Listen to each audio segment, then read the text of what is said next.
Hello,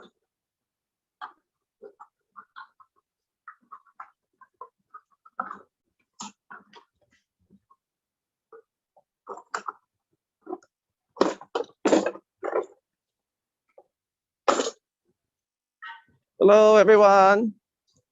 Can you hear me? Good morning. Hi, I'm Brandon. I'm your host today from the sunny shores of Singapore. Right, and right now I am in a very unique part of Singapore. It is 200 years old and it is very different from any other place in Singapore. Right, and it is, yep, Little India, stated in my name there. Okay, so I'm starting my tour today at this very interesting villa behind me. Okay, it is actually a Chinese villa and it's believed to be the last standing Chinese villa here in Little India. Okay, so you must be wondering, isn't this Little India? Well, why is there a Chinese thing here, right? Okay, so let me show you. Okay.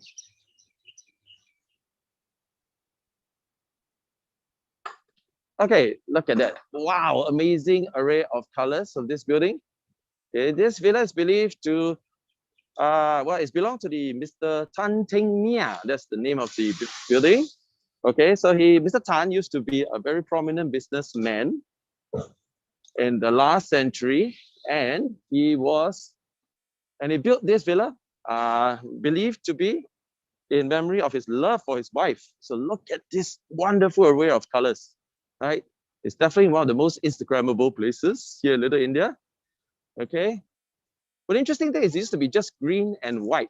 Okay, and after that, when it was restored in the 1980s, a lot of colors has been splattered on it. I believe, of course, to make it more attractive, and now it's used for commercial use. So definitely a spot to look out for if you ever make your way down to Little India. Right.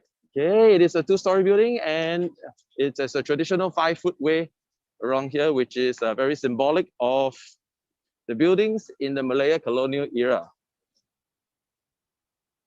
Okay. Wonderful, isn't it? Okay, so Mr. Tan used to own a few sweet factories around the area, and that's why he built his place around here. His place of residence, I mean, sorry. Okay. Okay, so let's move on with our tour. So sorry, pardon me, I have to do a bit of walking today to go to the different spots that I have to show you. But I will try to give you some information as we move from spot to spot. Okay, so Little India, as I mentioned, has been around in Singapore for 200 years. So it offers a wide variety of hostels, pubs, eateries, and of course, anything to do with Indian and South Asian culture, it is all stated here. Okay, you can all find it here. Okay, so what happened was, okay, see, oh, bit of a pigeon around here. So there are many grocery shops that sells all sorts of spices, foods, vegetables, all directly from, or mostly direct from India, imported. Okay, so this is the main Serangoon Road, the main thoroughfare of Little India. Okay, so here we are, the main road. Okay, it's a little bit early in the morning. So let's take a quick look. Okay, see how long it stretches. Very far. Okay, so in festivals like Deepavali, the whole place will be lit up with amazing lights. As you know, it's called a festival of lights. Okay, I know it's hard to imagine right now, but yes. So this is the heart of Little India. Okay, so one thing that stands out, there are many old school shop houses, and very famously here, there are a lot of goldsmiths. Yes, right on cue, I'm trying to show you this. Take a look. Wow, for those with deeper pockets, this is a place where you can definitely get your gold. Okay, of course, be sure to bargain with them, right? They can always strike some good bargains. Yeah, there are even tailors and many eateries offering wonderful Indian food, of course. Okay, so in just ahead of us, this is Tekka Market. Okay, it has a wonderful array of Indian food, which you can always try. But our main target over the road, wait, let me cross the road. Okay, wow, look at this amazing building. Okay, I know some shops are not open. I apologize for that. It's a little bit early. This is the Little India Arcade. Okay, take a look. Okay.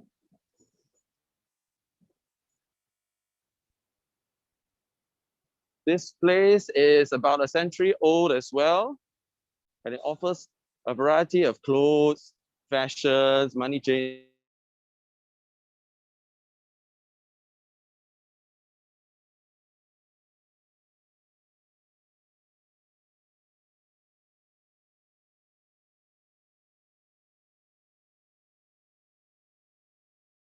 Okay, wonderful, isn't it? So there are some chewy, some more savory, but most of them are very, very sweet. So I don't know about you. If you have a high tolerance of sugar level, please come here and try. But for me, some of them are a little bit too sweet for my taste. But again, some are sweet, chewy. Let's go closer look. It is Mathura Peda. Okay, so it's really nice. You can come here, try it. Okay, it is really nice. All sorts of traders and sweets, and of course upstairs there are tailors. Indian tailors are very well known for their precision, so that is something that you can try. Very nice, very good prices. Okay, that is something that. Besides that, there are actually another hidden, or a few other hidden gems in Little India, which I will show it to you in due time. Okay, so just around the corner here in Campbell Lane, it's very easy, it's just next door. Okay, there is, wow, look at all the fruits. Wonderful array of colors. Okay, you have your oranges, mangoes, peaches, bananas, apples, all sorts. Again, there are flower garlands to be sold here. Okay, these are, of course, the artificial flower garlands or the real flower garlands for prayers. This is very common in Indian culture. Okay, see, wow, all sorts of shopping that you can do, all the souvenirs you need. But there is a very special shop that I want to show you, which is, ta-da! Wait, let me try to, did you see the sign? Jyoti Store and Flower Shop. Yes, this is a very iconic building here in Little India. It was actually started all in 1948 from a very humble store, humble shop, just selling betel leaves, okay, very small items. And now later the owner refurbished it in 1960s and named it Jyoti Flower Shop after his daughter, after the owner's daughter. Okay. Okay, so right now, after more than 60 years, it has developed into a 5-story building with all sorts of product you can imagine. So this is a clay lamp for praying, you can see. Okay, then you have oil lamps, you have bangles, you have flower garlands. Wow, see, let me see, what can I show you? Okay, lovely, isn't it? Okay, okay, these are, and any other household items, utensils, can all be bought from here. And of course, the spices. Okay, see, these are all the utensils, and the garlands, and the lamp. Okay, so it's a wonderful array of colors, right? Okay, so this shop definitely, oh sorry, this street will satisfy your retail therapy, all right? So see, let me take a long shot of the, yes, there are many, many shops around here. So if after some eating, shopping, you say, oh yeah, I want to know more. It's not just all these things, I want to know more about the culture. Ta-da! Right next door, very convenient, is the Indian Heritage Center. Okay, as the name suggests, it will have complete information of all what happens in the early Indian settlers when they come to Singapore. Okay, let me show you the sign. Okay, Indian Heritage Center. Okay, so there are many exhibits and there are even guided tours most of the time if you need someone to show you around with a more in-depth knowledge of Little India. So for example, upstairs, there's this Chettinad doorway with about 5,000 figurines craft into this doorway. So amazing stuff to be known up there. And of course, you can know the development and the contributions of the India early settlers, what they bring to Singapore. Okay, wonderful. Okay, so see, there are more statuettes here. Of course, as I emphasize again, do bargain a little bit. Okay, but definitely you can get very good buys. Hello, morning. Okay. Okay, so let's go on to the next part of Campbell Lane. As I mentioned, Little India has gradually morphed into a place with loads of hostels, heat watering holes, and eateries. And then, wow, look at it. Okay, so you will be spoiled for choice. I know it's a little bit early, doesn't really look like it. Some of it's closed. But so if you talk about food, cuisine, you will definitely think of North and South Indian cuisine. So what is the difference? Mainly South Indian cuisine will be more of they add in more rice. Okay, there will be more like our East Asian kind of style of food. Okay, so in North Asian there will be more dough. They will add things like naan, and there'll be more meaty. Generally, there are more meat dishes involved in North Indian food. Okay, so these are okay. So again, as I mentioned, many products are direct from India. You can see you can do your shopping here. Wonderful. Okay. The music is start already early in the morning. Okay. I know you can't really smell it. There's always a whiff of camphor smell in the air. Yeah, when you're in Little India. That is fantastic. Just to seems to draw you in, you know, with all the smells and the sounds. Oh, another thing. Did I mention tattoos just now? Yeah, it's a tattoo shop. Okay, so you can actually get some traditional tattoos, and Indians and hennas, which Indian believes to bring you good luck. If you try here, you can have one on, okay, to engrave a bit of tattoo or henna, which is a really good experience. Okay.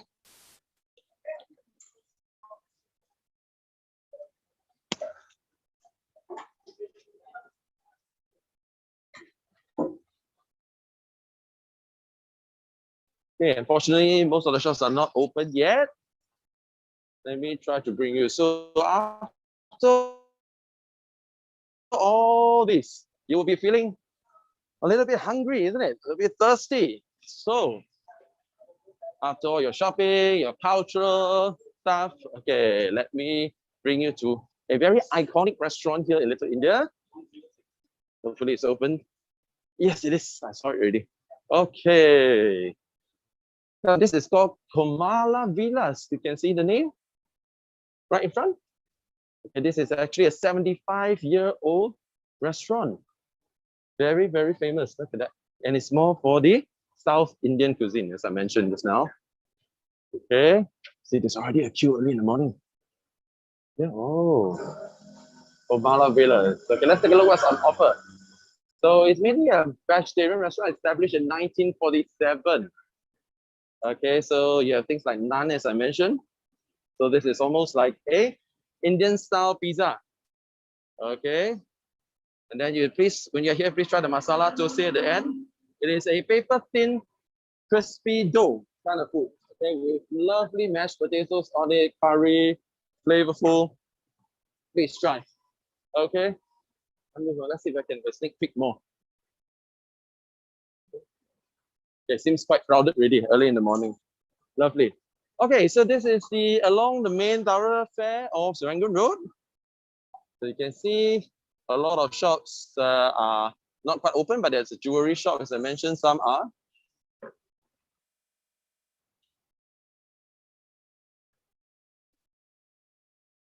Okay.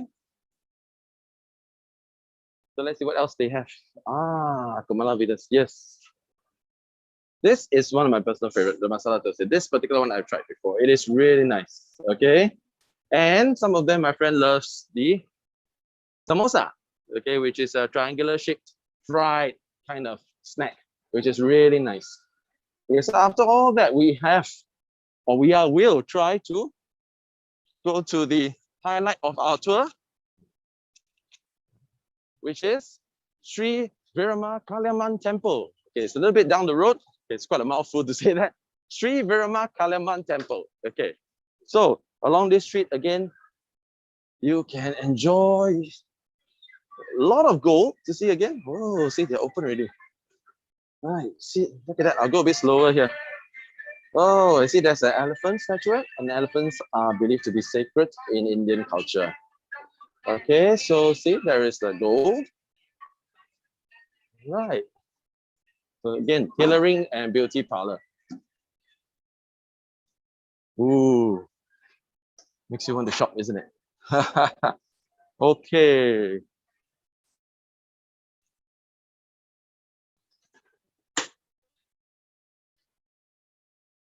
So again, in Little India, there are many experiences so far, just to round it all up, that you will not be able to find anywhere else in Singapore. Certainly the food and the smell and the products are extremely authentic directly from India.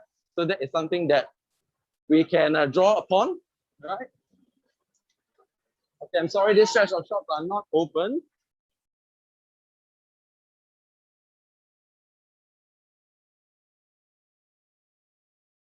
So of course, here in Singapore, we have our 4 main races, and Indians have always been held in very high regard. Their culture is very distinctive. And well, in Singapore, we certainly try our best to preserve it and showcase it to the world. Okay, we are almost there. Okay, around the corner. Say it after me, the Sri Virama Kaliamman Temple.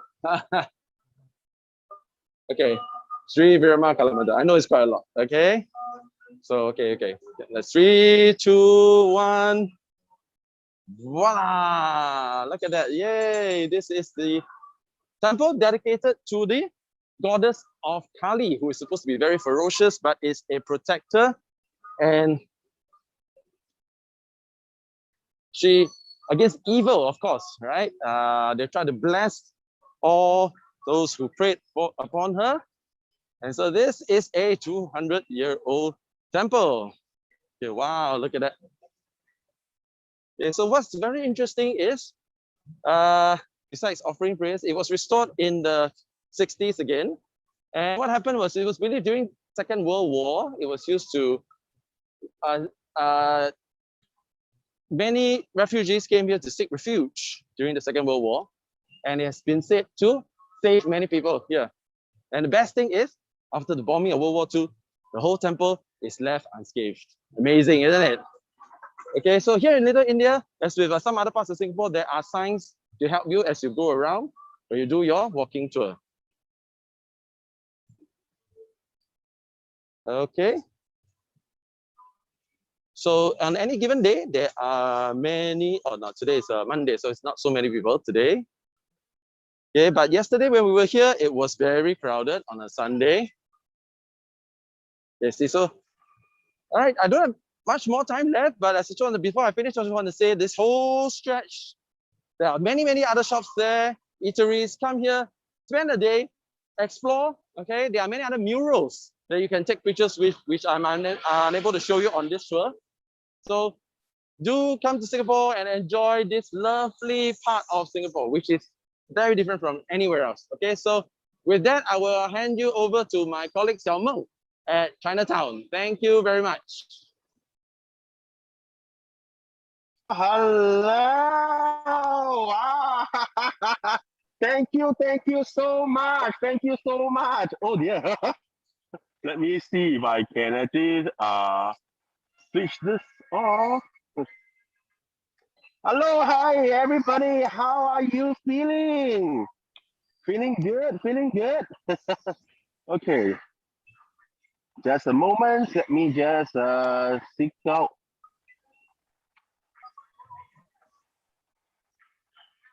Okay. Before I can actually show you, already I'm showing you some durians. How do I shut this off? My technical side, is there anything I can be help?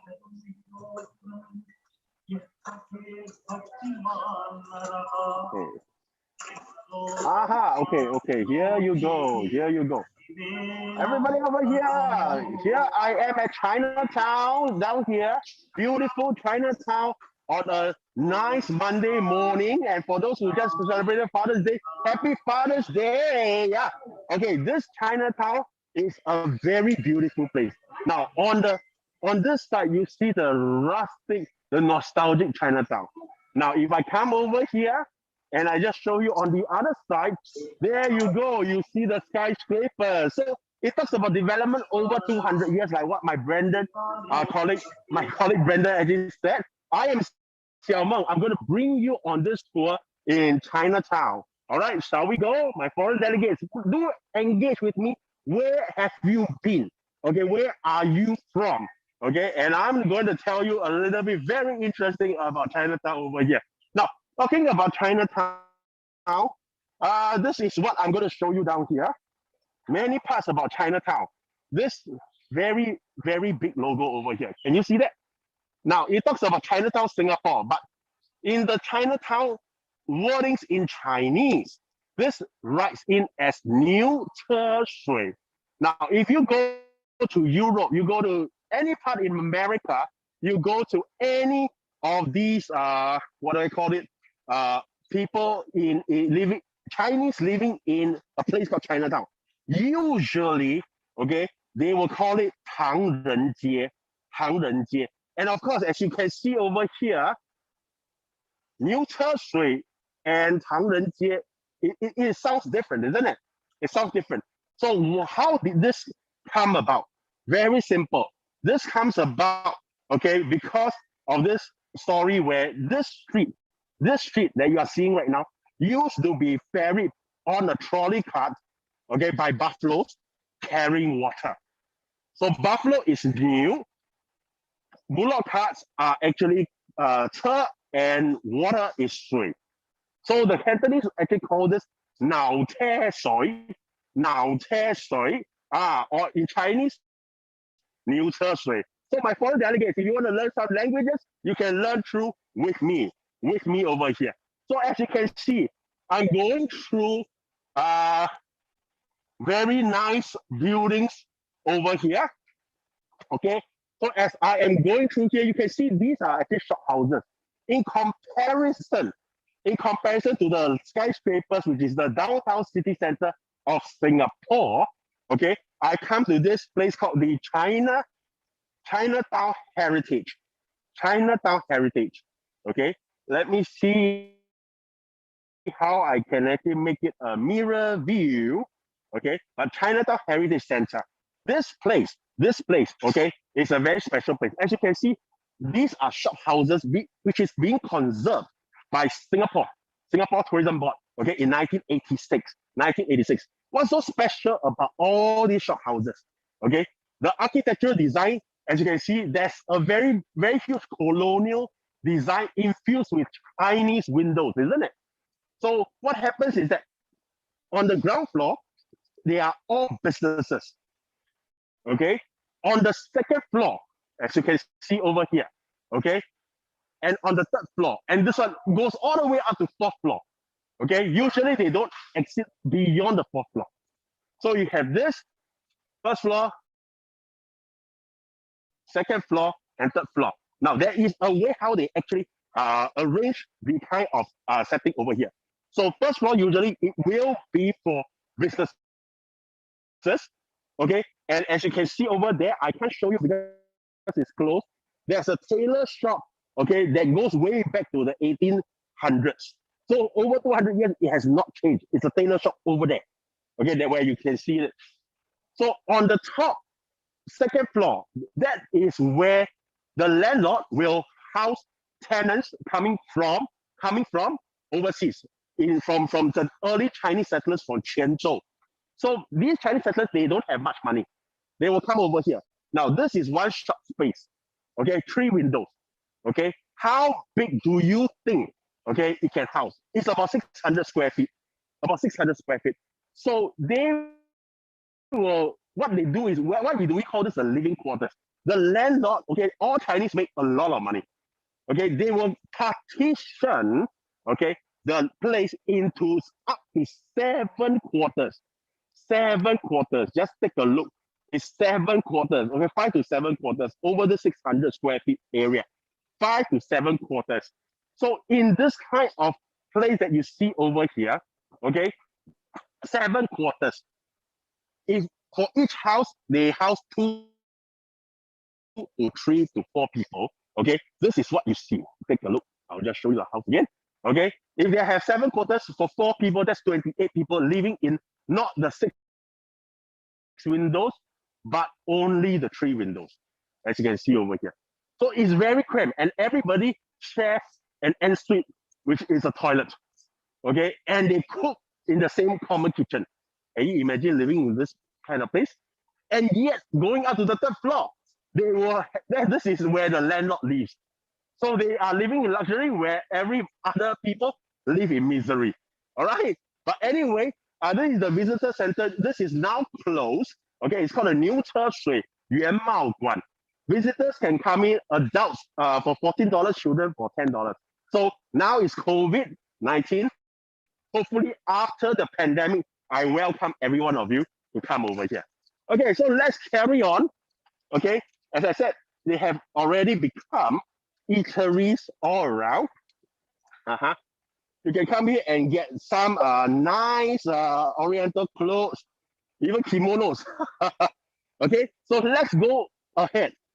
So as you can see, these are the buildings, what we call the HDB or the Housing Development Board flats. We as Singaporeans, we live in such high-rise flats. Okay, but in the past, they only live in this shop house. Just to highlight over here, as you can see over there, after the 3rd floor, it is usually the roof. But I want to highlight to this pagoda house over here. They have a roof attic. Okay, like what you see over there, they have a roof attic. Can you see that? Okay, so what happens is that most of the people that live here are Cantonese. At the roof attic, what do? They will hang clothes, wash clothes, and hang clothes. And of course, Cantonese, they come from this very nice place in Canton. A lot of a very famous place called Fat San or Fo San. This is where Wing Chun, Ip Man, okay, Wong Fei Hong all come from. So they are very, very pugilistic, and they like to practice this thing called Kung Fu. Even Bruce Lee learns Wing Chun, which comes from Canton, Fat San. Okay, so let's carry on. Okay, as you can see, all these houses, I'll just draw into a very nice feature. Okay, these are the shop houses. Now, can you see that? The pillars, there are some similarities over here. Now, again, like what my colleague Brandon actually said, 5 foot way, this is actually a conserved building. There's 2,700 of them all around Chinatown. Okay, the government of Sir Stamford Raffles in 1819 decided they want to build, okay, in their master plan 1822, the Jackson plan 1822, to have all corridors, okay, slit out as 5 foot, 5 foot. So you can see over here, this is one end to the other end, okay, and each corridor you can see, while the width can be different, while the length can be different from each shop space, the width all remains the same. So the width goes like this. From here to here, it is exactly 5 foot. Okay, let me just show you why it is 5 foot. Take a look. Take a look. This is how I will show you 5 foot width. Okay, now you can see my nice fat body over here. Okay, I'm going to show you. I'm at one corner right now. Going to the other wall. How many steps does it take? Using my foot over here. Okay, so it's 1, 2, 3, 4, and finally 5. Okay, this is exactly 1.52 meters as outlined by Sir Stamford Raffles, right? So every road that you can see over here, just going to show you every road over here is 1.52 meters. Okay, 1.52 meters. So we are at Terengganu Street right now. Okay, so in coming from Pagoda Street, you can see Pagoda House, to Terengganu Street. This is Terengganu Street. And now we have come to this place called the Temple Street. Temple Street. So over here, there's a very famous Indian temple called the Sri Mariamman Temple, which is very big. Okay, and again, you can see the architecture is getting more and more elaborate, isn't it? More and more elaborate over here. So as we can continue, now all these places, all these extension of the shophouses continues to have vibrancy in terms of selling souvenirs. So over here, if you want to get something souvenir from Singapore, you want to get something from China, you can get it over here. And during Chinese New Year or the Lunar New Year, all these shops will sell local goodies. Okay, and there's a lot of people gathering over here. Seriously. Okay, and of course, coming here, you can't forget there is this durian. We call it the Mao San Wang. Okay, so now before I go further, we have come to a very, very important place. This place I need to actually explain to you. Okay, this is called Smith Street. Can you see that? Smith Street, or we call 史密斯街. Now, this Smith Street has a history. It's named after the Cecil Clementi Smith. Okay, so I wonder whether there's another road in Cecil Street that is named after him. Okay, but Smith Street is named after him. Now, other than Cantonese who live over here, anyway, just for your information for the delegates, Cantonese or Hokkien or Hainanese, these are the different ethnic groups that came from China. Okay, Cantonese coming from Canton, Hokkien coming from the Fujian province, Hainanese coming from Hainan Island, and so on and so forth. So Hokkiens, they don't understand, or the Cantonese, they don't understand much of English. Okay, so when British ask them, where is Simi Street? Okay, in the Hokkien term, there's a joke, they will just say, Simi. So that is Smith Street over here. But what is so special about Smith Street? Smith Street is also known as the food place, the opera place. They call it the Hei Yun Gai. Hei Yun Gai standing for Opera Street. And of course, there is this Chinatown Food Street. Okay, there used to be a lot of hawkers in 2014. Okay, the government or Singapore Tourism Board decided to preserve the culture over here and name it Chinatown Food Street and did a massive renovation. So today is the 21st of June 2021. It's the first day that we are allowed under the COVID restrictions, okay, to have dine-in where we can actually have food, okay, eating down here. So I'm just going to show you over here. This is Smith Street, okay, where you can see a very, very nice design down here. Okay, can you see this building? This building is magnanimous. Okay, the design is really elaborate. Now, this is the place. Okay, it used to be called Opera House. There is this block over here. Take a look. This place is called Lai Chun Yun. Okay, in Chinese, it's called Li Chun Yuan. Now, this is the biggest opera house in Singapore for the Chinese. Inside, you can house about 831 patrons or audience. So they have Chinese opera, usually Cantonese opera, and so on and so forth. Okay, I want to try to see, you can see outside the lamps are with the British design. Over here, okay, there's a story over here. Okay, let me just share with you the story. Can I share the story over here? Feel free to ask me any questions, yeah? Okay, if you have any questions, feel free to ask me. Okay, so as I was saying over here, this is called Li Chun Yuan. Okay, it used to be the biggest opera house built in 1887. Okay, the inside, the biggest bosses will be going there. Okay, and as you can see behind me, there's a lot of shop houses, correct? No? Okay, there isn't the hawker center over here. These shop houses used to be the opium houses. This is like a vice street. Okay, like a Vice Street, Miami Vice, okay, like Geylang. But do you know that over here, there are more than 25 brothels, okay, more than 25 brothels around.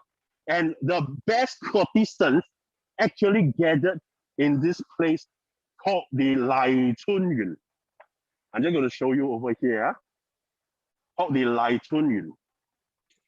This is the place where the best courtesans will come around, perform, sing, play instrument, and if the bosses like that, will bring them home as concubines.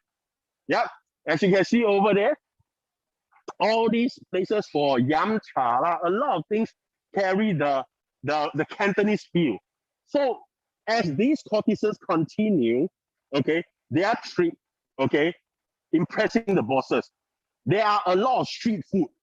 Okay, the coming of this Chinatown food center is because there's a lot of street food over here. So they are slowly opening up. And of course, talking about Vice, okay, there can only be Vice at night. So you see, same feel over here, nothing is available in the morning, but watch out. At night, there will be people coming here for beers. Just to introduce you some good food. Okay, if you like prawns, okay, these are some of the local delicacies that we have. We enjoy French beans. We also enjoy seafood like stingrays, fried rice, and so on and so forth. Okay, feeling hungry? And of course, when you come to Singapore, always go for the crab, the prawns, what we call the lala, the clam, and also the stingray. Okay, anybody from Indonesia or Malaysia is called ikan pari, yeah? Ikan pari, just for your information. Okay, in Malay. So over here, forget about the 7-Eleven. 7-Eleven is the present, but right now, this is Lai Chun Yun. Okay, I think I haven't got much time left. Let's go on. This is a very special place, okay, in the part of history in Singapore. Like in Little India, like Kampong Glam, like Chinatown, all these houses has to be conserved. Why do they need to be conserved? Okay, very simple. As you can see, old houses, new houses, skyscrapers. If there is no conservation of all these properties, in the future, these will just disappear. And if they disappear, there is no way we can get this back. Because you can't find all these cows anymore. Really. So that's why the government wants to preserve for not just tourists, but for our generation and future generation to come, okay, and enjoy. Okay, I'm down to the last part of the street. Okay, this is a place where a lot of elderly folks will gather. 大家好，早晨。And of course, if you want to buy nice pastries, there's this Dai Zhong Dog over here. And now it's COVID. This place, usually they will have a lot of elderly folk coming here to play chess, sit down, have a smoke, and so on and so forth. The square over there, Kereta Ayer. Okay, so Chinatown consists of Temple Street, Pagoda Street, Terengganu Street, Tanjong Pagar, Kereta Ayer, and yeah, that's about it. Areas. So New Shui Da Sha, as I said, everything in New Shui, or the Bullock Park Water Town, Chinatown complex. Again, same logic. Below are all the hawker centers, above, okay, below are all the shops, above are all the hawker centers. Okay, so as I said, Kereta Ayer Square has been then earmarked for all the local performance during Mid-Autumn Festival. If we do not preserve all these things, then everything will become just skyscrapers. Isn't it a bit boring? So coming over here, the last place, this is the Buddha Tooth Relic Temple. Now this is really a special place, built in 2007, okay? It is very valuable because it's rumored, or not say rumored, it is documented that Buddha, Sakyamuni Buddha, has one of the tooth put in one of the temple, which is at level 4, the sacred light chamber. So basically, they actually shipped it from India, where Buddha's funeral was, okay, and came over here to house it. So you can see now temples are also closed. Okay, and let me just turn it a little bit. So you can see people coming over here, they get free vegetarian lunch and dinner, and there are people praying down here as well. Just to show you, first floor, second floor, we are going to have people, okay, who are doing prayers. Okay, and then after that, they will go to third floor for the museum, and lastly, to the fourth floor, okay, to watch the Buddha tooth. One thing special about this, governing the Buddha tooth, there's a statue weighing 6,300 kilograms. And out of the 6,300 kilograms, 634 kilograms is made of solid gold. Okay, with 234 kilograms, 534 kilograms is donated by local devotees. Okay, so if you want to see something really, really rich and valuable, please come over here and then hop over to New Che Shui Da Sha. Okay, to have a nice meal. With that, I come to the end of my tour. I hope you enjoy it. I'm going to hand it over to Drake, who will tell you more about Kampong Glam. Okay, it's awaiting down there. Sorry to take up a little bit of your time. Okay, Drake, are you there? Hey, yes, I'm here. Hi, hi everyone. Thank you, Hey, thank thanks, you. Salma. Thanks, Salma, for your Okay, very, very over to informative you. tour. Yeah, thank you, Salma, for Thank the you. very informative tour. And right here, right now, I am at Kampong Glam Heritage Trail. Now, this Kampong Glam area is actually at the time it's actually where most the Malay communities actually stay. Yeah, and the history dates back all the way to 1918. That's right. Okay, as you can see in the plug behind me, it actually tells you a brief history about what this place is all about. Okay, during on February 1819, sorry, the date, the year is actually 1819, where the Temenggung Abdul Rahman and the advisor of Sultan Hussein, both of them actually signed a treaty with Sir Stamford Raffles from the British East India Company, where they come here to set up a trading post in Singapore. As we all know, Singapore is actually at that time was called Singapura. They were actually it is actually one of the best strategic location for traders, for people to actually have a commerce ship for ships to actually land as a trading hub. So that's why Sir Stamford Raffles actually took advantage of this situation to actually sign a treaty with the Temenggung at that time to set up a trading post here. And that as a result, we have a lot of people coming here to stay, traders, merchants from anywhere over the rest of the world, especially for those from Arabia, Indonesia, Javanese, even the Chinese as well. They all came here to trade their goods together with the British, right here in Singapore. And why this place is actually of significance? Okay, so let me show you. Right in front of me, right? This is where the Malay Heritage Center. This is the right. Today is closed because Monday is their closing. They're closed.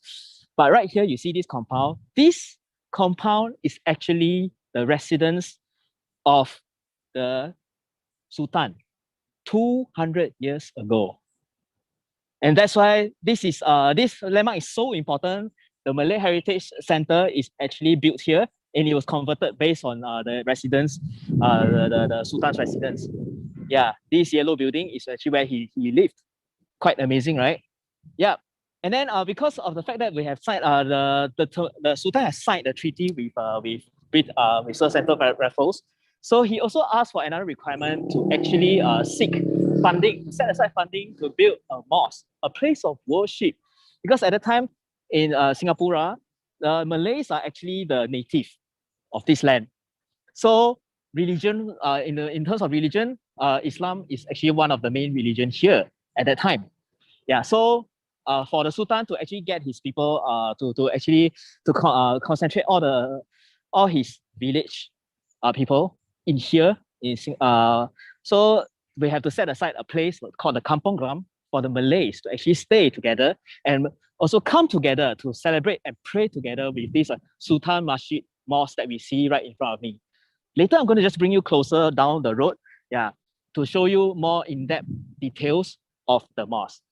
But before we move, let's look at all the shop houses here. As we mentioned, these shop houses are actually part of the heritage. The government actually have policies in place to actually protect these buildings, because this is actually part of our history, our identity, the Singapore identity. As you can see right now, all these shop houses they used to be living quarters and also shop where people can actually do their businesses here with the rest of the people who are in Singapore at that time. So the first floor is usually the place of business, while the second floor is actually where they live. They're the living quarters. Yeah.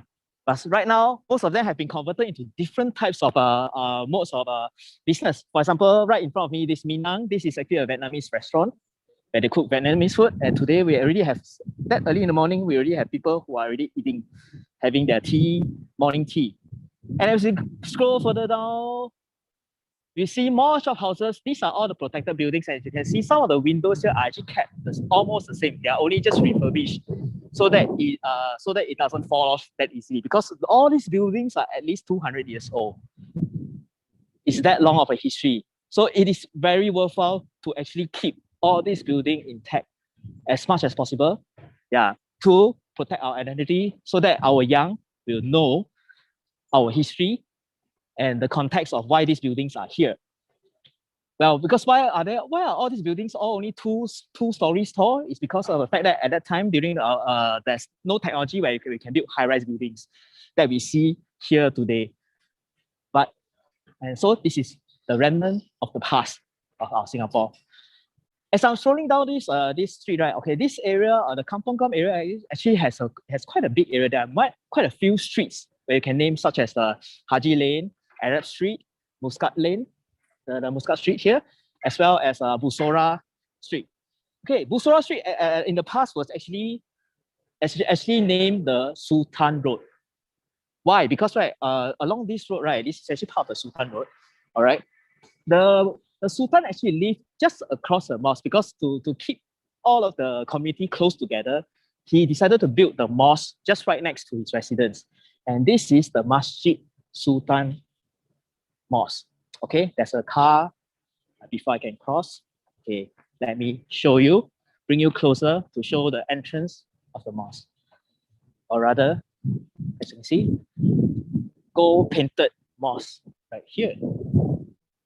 Pretty majestic for its building. This building has just recently been repainted and refurbished as well during these recent years.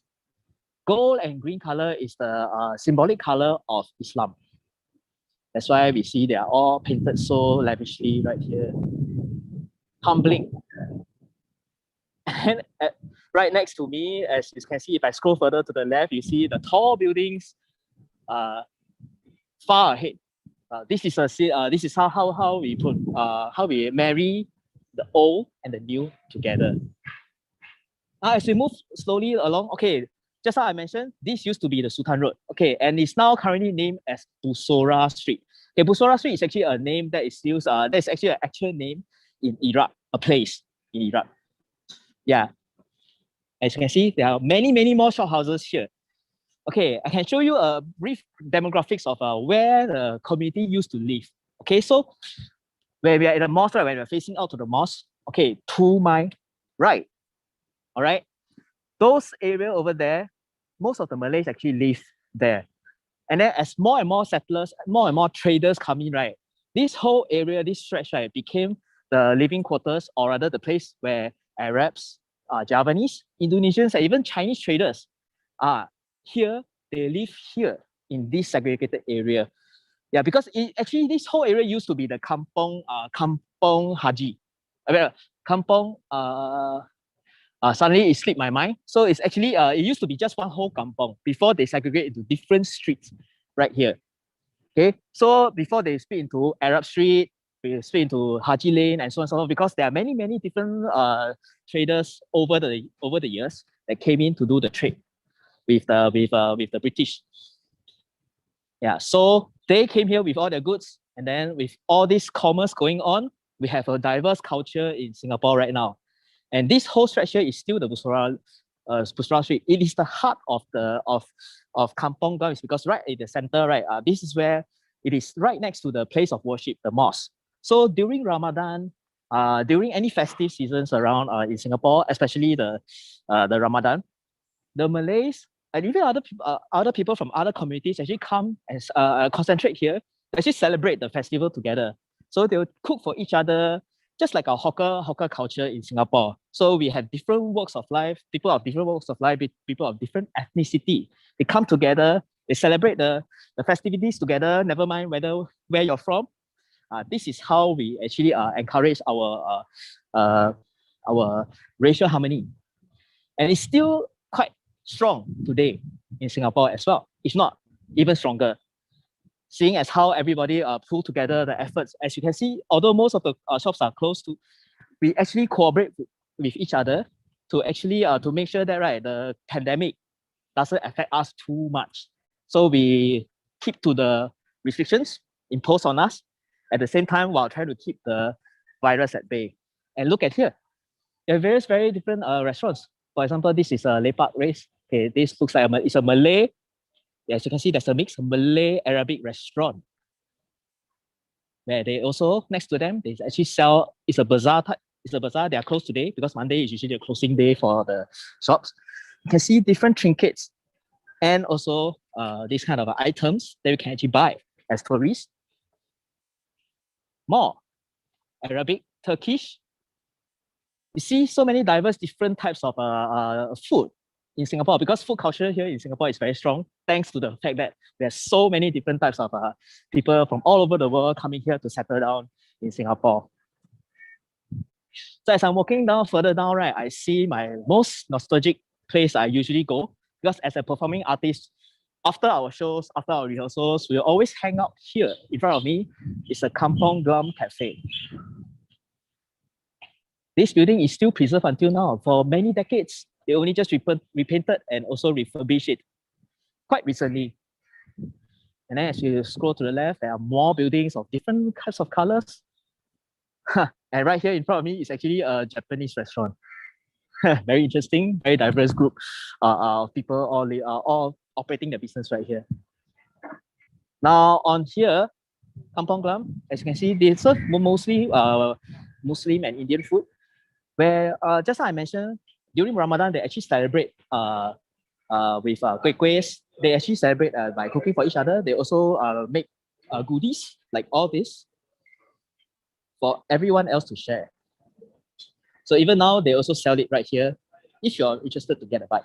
Tourists, I can recommend some of these, such as the pineapple tarts and some of all these different types of goodies here. And this one also. Hey boss, what is this?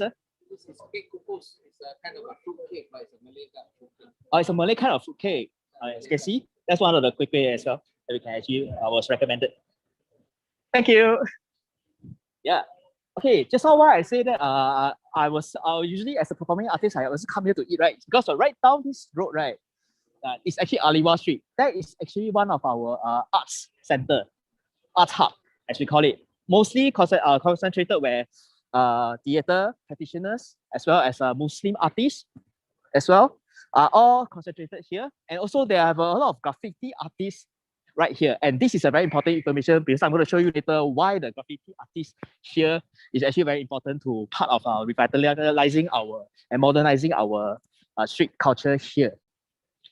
So as we go further down, this road, okay, we are heading towards the Haji Lane and also Arab Street.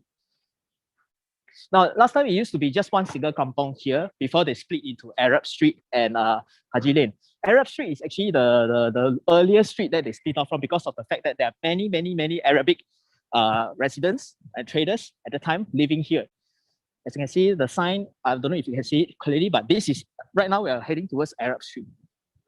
Yeah, this area is actually where commerce are concentrated, where a lot of people actually sell their goods and services here. And to be particular, a lot of these places that you can see, right, some of them are actually carpets, carpentries, and even fabric. Because at that time, the earlier settlers, most of them supply fabric. That's why a lot of the British, they love the fabric here because of the different prints and patterns And because I'm a tailor in the day job, I actually have a supplier right here. They sell really high quality fabric, printed fabrics. That's what you call, some of them are actually batik design, and some of them are actually printed, custom print. Very beautiful and very light and very thin, so it's very breathable during this hot weather itself. Okay, the boss is not in today, but I'm showing you a bit of what they offer for their clothes and fabric. And this shop has been here for decades already. Very long history where they sell very good quality clothes that I always like to buy for my clients as well, and they try to tailor. And there are more other different shops. These are all for the Malays traditional clothes. And there are many, many more fabric. Okay, as some of the clothes shops are not open yet, so I'm going to just bring you down to Haji Lane. Now, this is very important because as we go along here, as we go down, we start to see very modernized, the modernization of the shop houses. Okay, all these graffiti that you see, these murals that you see, are actually painted by the graffiti artists who are stationed in Aliwa Street. There's Aliwa Street, over there, there's an Aliwa Art Center. They are actually headquartered there to actually, they were actually commissioned to paint these murals and graffiti art on the shop houses, not just here in Kampong Glam, but also in Little India and also in Chinatown as well. So these are actually all commissioned artwork by our artists, local artists. See, all these amazing pictures painted by them. I will let them speak for itself.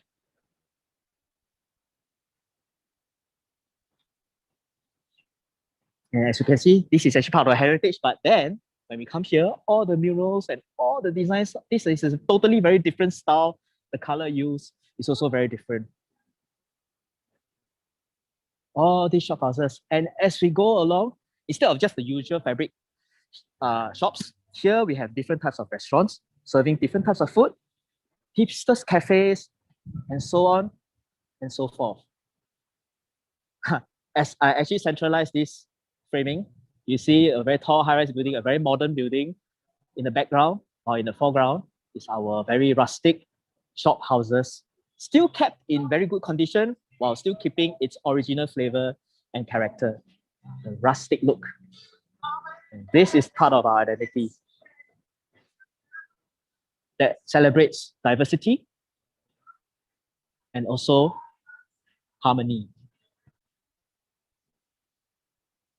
Now I'm just going to turn back and just walk down the street as I continue on.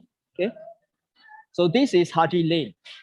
We used to have a lot of shisha here, but because of the ban of the vape cigarettes, so shisha was actually affected. But last time, about maybe a few years ago,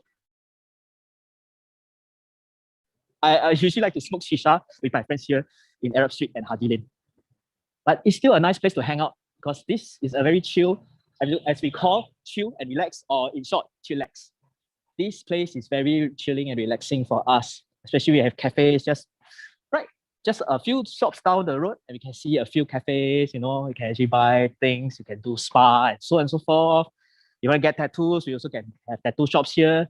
Many different types of shops. Yeah.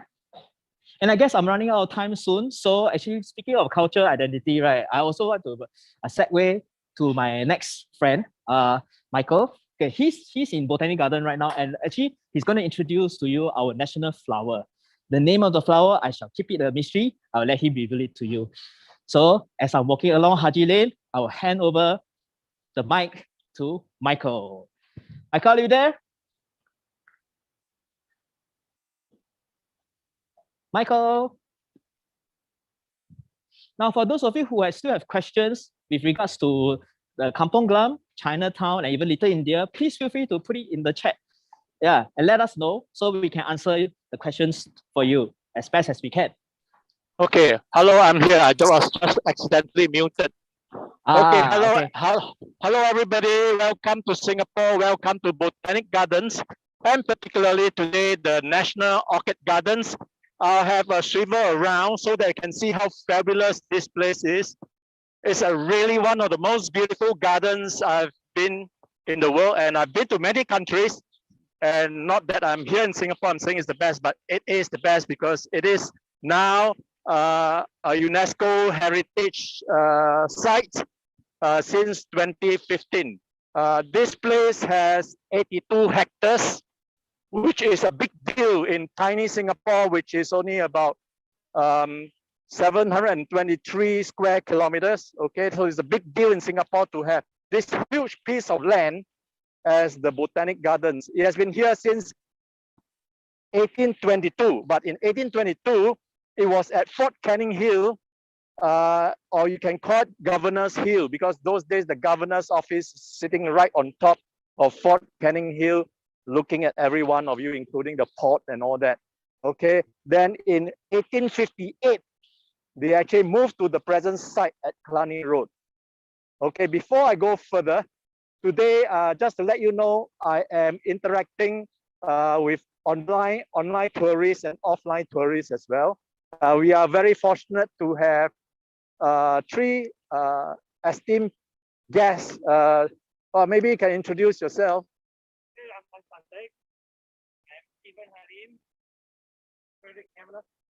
Okay, I think Frederick is from Dallas. Are you from Indonesia? Yes, I'm representing Singapore for IOI. Oh, he's a naturalized Singaporean then, and this is Professor Tan, right? Not to miss out on the action, I am Michael Chua. I'm your guide for today. For your information, I'm also a computer science graduate, and I actually specialize in cyber security for many years, long before the term was even coined, cyber security. So I've lived in 19 countries, 4 continents, over 20 years as a freelance consultant everywhere around the world. So it's good company today. Very honored to have all the professors here today.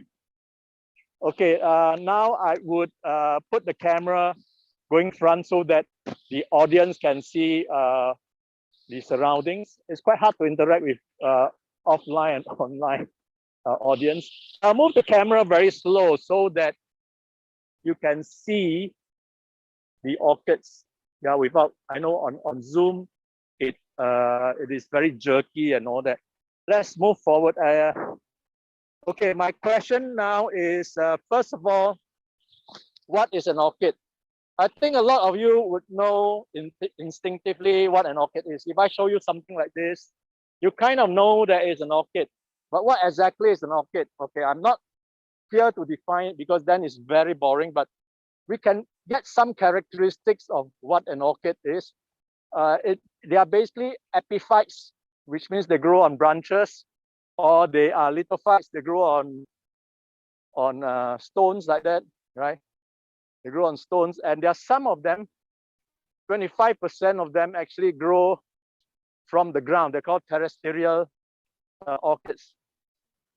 Now, the question now is, are orchids parasites, right? Since they grow on branches and grow off rocks and all that. Okay, the answer is no, because these orchids, they are very clever. They have air roots, right? You see some air roots here. Yeah, see? These air roots actually would take nutrients from the air, from the mist, the humidity, and from dead leaves. So they get their nutrients this way. So they are not sucking nutrients from the parent, from the host plant. Okay, for those kind of orchids that grow from the ground, they grow from a rhizome, which means that they have enough food from the rhizome, and also they derive the nutrients directly from the ground. So these are the differences, okay? The other thing about orchids is that they tend to open for a very long time, right? Orchids is worth your money to buy. Eh? If you buy a bunch of orchids, they last 1 or 2 weeks. That's fantastic. So very good value for money compared to, say, if you buy dainty and and fragile flowers like roses that they might last sometimes only 2-3 days.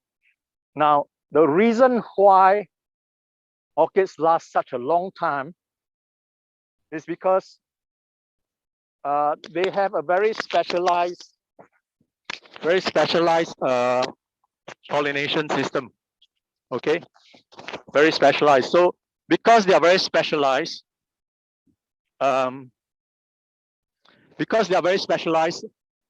they have their, if I close up on an orchid here, yeah, if you see the center bit, right, that's inside, it's what you call a column. Okay, inside this column are the male and female pollens. So it's kind of very deep inside and very hard to access. Therefore, you can call it a specialized pollination system. And because it's specialized, there are fewer pollinators. And if there are fewer pollinators, that decrease your chance of being pollinated. So to balance the odds, right, they decided to open longer. It's like human beings, right? Some are accessible, some are not accessible. So those that are not accessible, so they have to stay in full bloom longer to get pollinated. Okay, think of it that way. However, there are exceptions. There are exceptions to it that there are some orchids that are not specialized in their pollination system. They are more accessible, and these orchids don't stay full bloom for a long time. So after they get pollinated, that's it, game's up, and they decided to move on. So there are few species of orchids that do not stay full bloom for a very long time, but by and large, they are. So the reason why I'm putting so much emphasis on these purple flowers is because this is our national flower, actually. Vanda Miss Joachim. This is created by a lady called Miss Agnes Joachim, an Armenian Singaporean. Well, actually hard to say whether Singapore was not independent there. I suppose we can call Singaporean Armenian at that time. 1893, she created this species of orchid. And in 1981, it's declared as the national flower by the Minister of Culture at that time, Mr. S. Dhanabalan, after consulting various nature groups and so on. Okay, so you can also buy these gold-plated flowers at the gift shop if you want to have a piece of memento that lasts longer than a few days. Okay. Okay, let's move on. Yeah, the on-site visitors, if you have any questions, you can ask, because the online visitors, I don't know whether they have questions or not. It's quite hard to determine. So some of the orchids are rather small. Look at this, it's rather small, right? Dainty. So they vary quite a lot.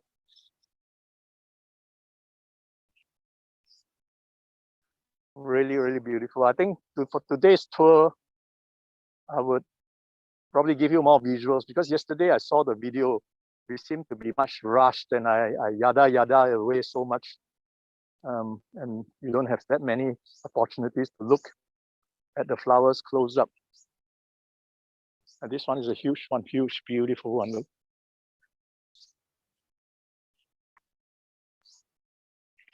Okay, let's move on this way. Okay, the other question I have for everybody is, are orchids typically a tropical flower? Yes or no? Is it tropical? We would find out soon. I'll leave you to ponder on this question first. Are orchids actually tropical? Okay. Yeah. Okay. While we are here, let's talk a bit about botanic gardens. Botanic gardens in 1822, they already started cultivating orchids, and since then it was a platform for trying out different kind of agriculture crops.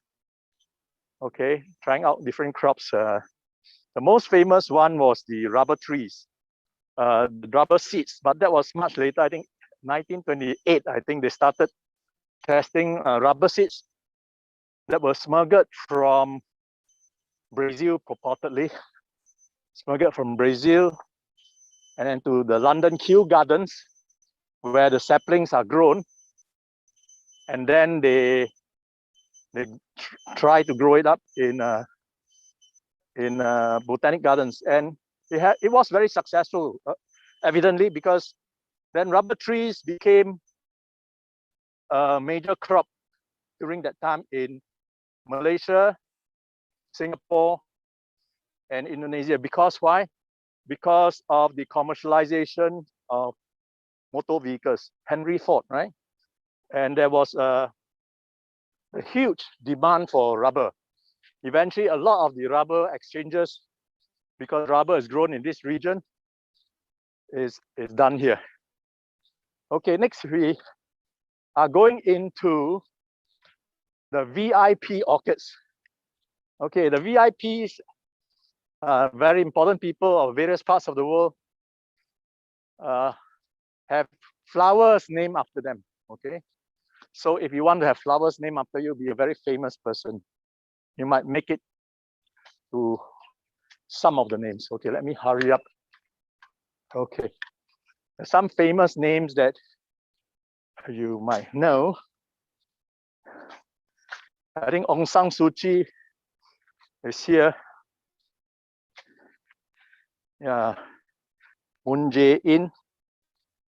Yeah, Korea. No flowers yet. This one is Aung San Suu Kyi. Yeah, got that poor lady. I hope she won't get into trouble with the courts in Burma. So this is a flower named after Aung San Suu Kyi. Wish her all the best.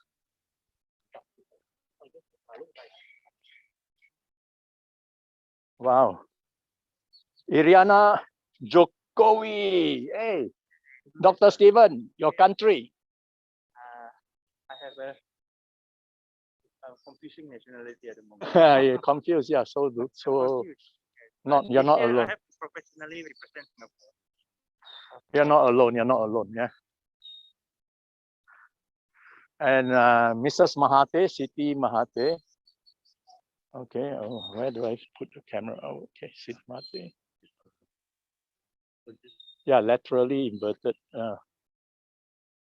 Okay. Okay. I think Joe Biden was Margaret Thatcher. The Margaret Thatcher. Look at how Margaret Thatcher's flower look like. Who choose the naming? Who say this orchid is what? I think they make it and then they seek for the most famous person that happen to be coming this way, I guess. You know, I would like to have my name there. And apply to be a president. Yeah. Okay. Angela Merkel, Germany, Chancellor of Germany.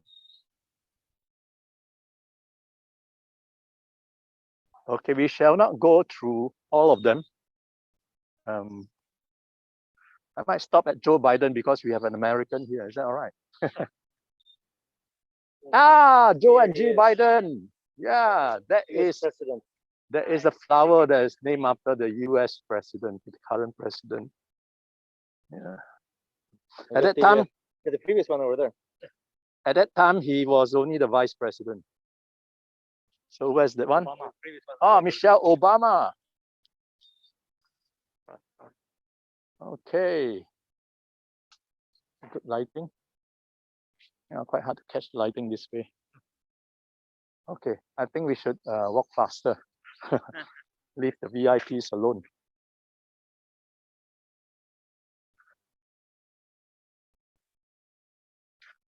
Princess Diana. Princess Diana, look.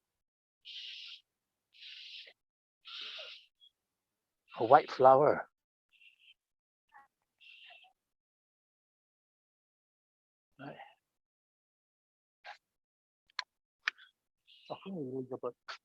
Hmm?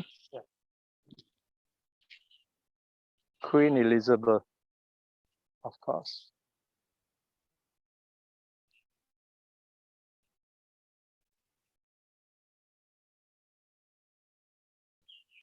Okay, we only have 5 minutes left, so we will walk slightly faster.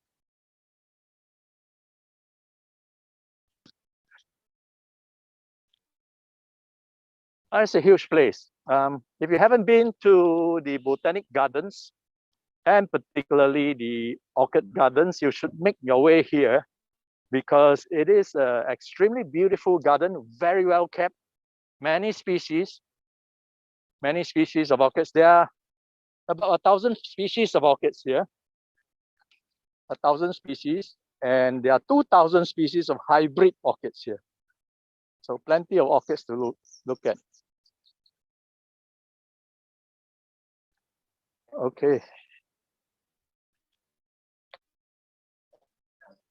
Later, we will walk towards 3 greenhouses. Okay, 3 greenhouses. One of them, 2 of them are for orchids that grow at 650 to 1,000 meters high, right? I'm just trying to find out which way. And then there's one of them is for orchids that grow above the elevation of 1,000 meters, okay? And the greenhouses simulate the mountain conditions. They simulate the mountain conditions in terms of temperature, shading, and the humidity. Okay. Okay, we are reaching the greenhouses now. Okay, so the greenhouses, because it's shaded and so on, it's about say about 25 degrees for the first 2 greenhouses, like these 2, right? There are some hidden nozzles here that blow out mist. I could watch out for them, otherwise you'll blur my lens. No? So these are the ones that is kind of temperate, still not too high up to be cold. And later we will go to the Samkop Cool House, which you can see the glass house down there. Let me show you. The glass house there.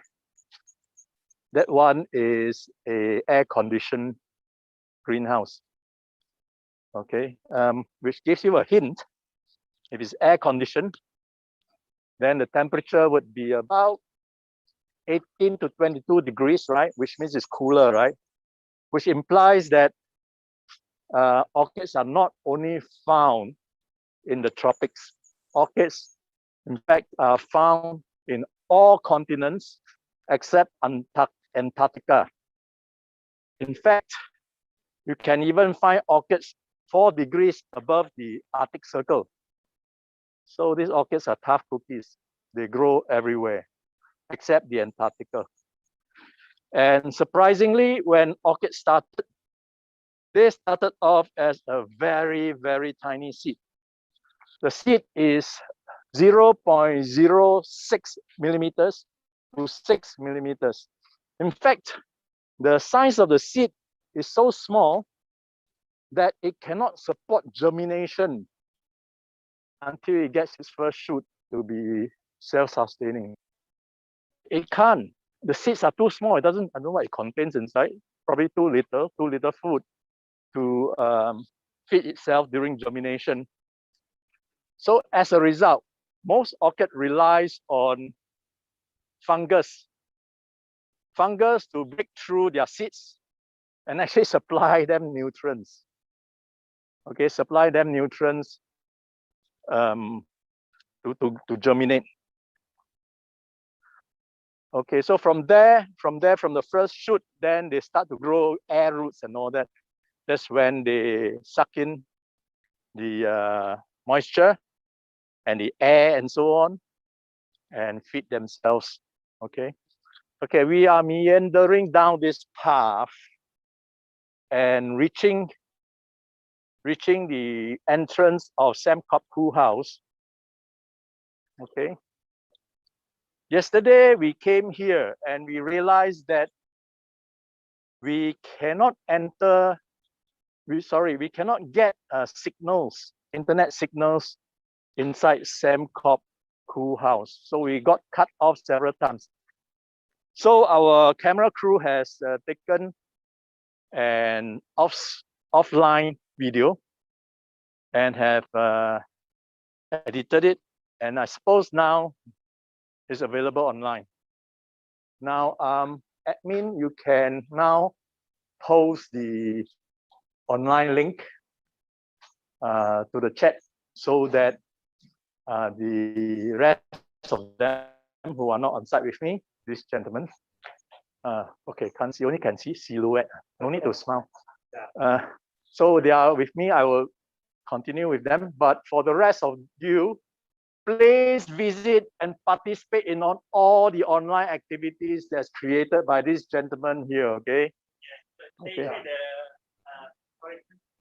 Go to the main page and then click on online activities.